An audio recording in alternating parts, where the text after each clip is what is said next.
Thank you, Mr. Chairman. I think you summed up the situation quite well. I agree with pretty much everything you said.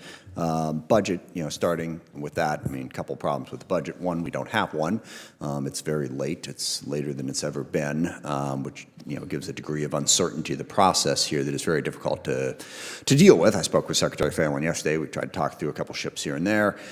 We don't know what's going to be asked for and how that's going to work. That process needs to get started soon. Even when we do get the budget, we still have major challenges. We have demands that far outstrip the resources that are available, which means we're gonna have to get smart about how we spend our money.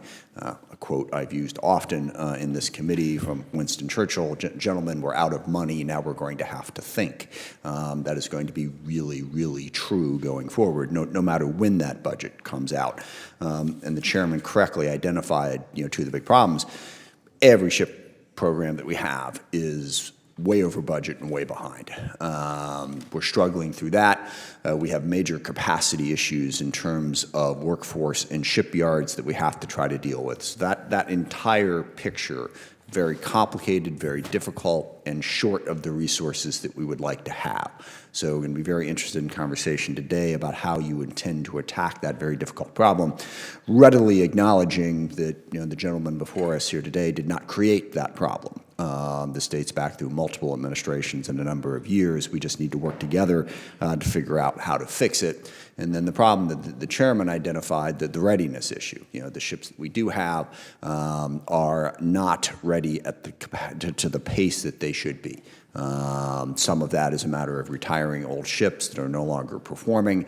I think there are potentially AI solutions. I've been very impressed with what the Air Force has been able to do with predictive maintenance through the use of AI to make things more, to basically figure out when it's going to break before it breaks and fix it.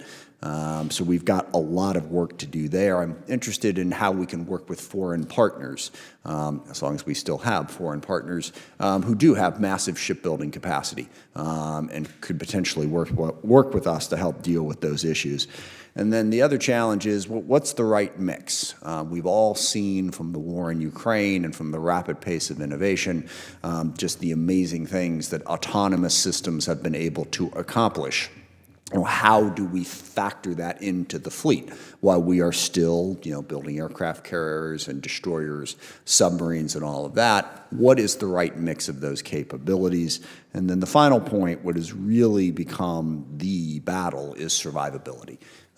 Being able to have missile defense capabilities, counter-drone capabilities, secure communications to make sure that we can continue to communicate with our weapon systems as they're being deployed in the face of adversary efforts to disrupt that. All of that needs to come together in a coherent plan. We are clearly not there at the moment, but in the next couple of months, as the budget comes in, as we begin to work through this, those are the challenges that we're all going to have to work together to try to meet. It's not going to be easy. I don't pretend that anyone has, a simple answer or that it's any one specific person's fault. But these are major, major challenges that we're going to need to resolve if we're going to be able to meet the defense needs and the national security needs of our country. With that, I yield back. Thank you.